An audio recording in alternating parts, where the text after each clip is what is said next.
Hey guys, Redneck Mini 14 here, and recently I uploaded a video about my go-to bug out guns. In other words, the guns that I would take if I had to bug out in an SHTF situation.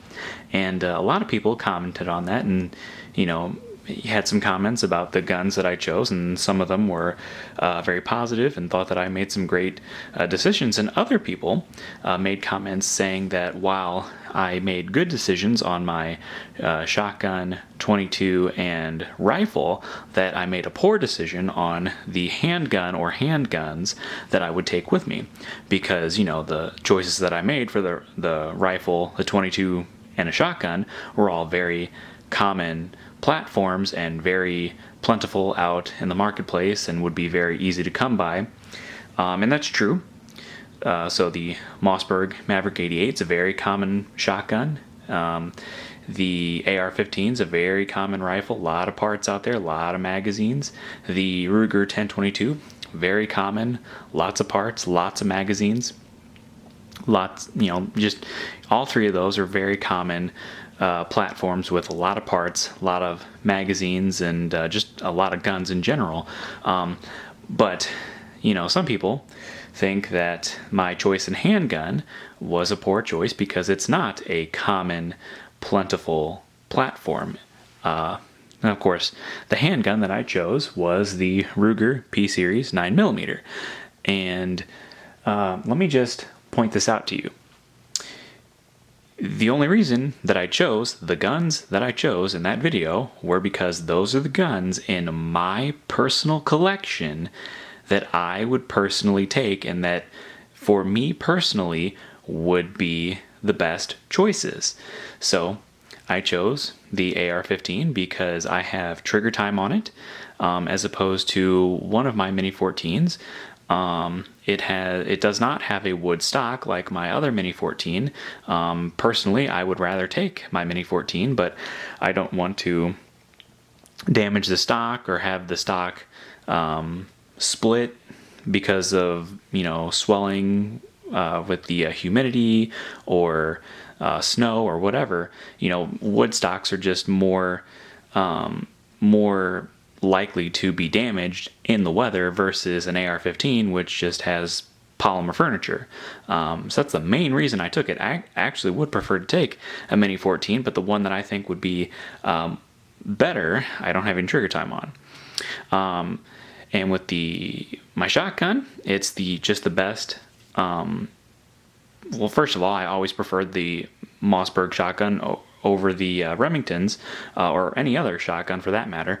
But I also chose it just because it is my home defense gun, and it's the best gun I have for home defense as far as capacity and just what I like. So I chose that gun. And for the 22, I chose that specific 10/22 because it had the best setup. It had a scope and it had iron sights. I didn't really choose it for any other reason but because it has use of scope and iron sights, which is the best combination for a survival situation. So some people don't understand why I wouldn't go with a Glock with a handgun. Well, let me put it this way. You can't take with you what you don't have. In other words, I don't have a Glock 9mm. I do have one Glock. It is a Glock 22. It is a 40 cal. It is a good gun. I like this gun. I carry this gun. But I have one. It's a 40 cal. I would prefer a 9mm for a bug out handgun.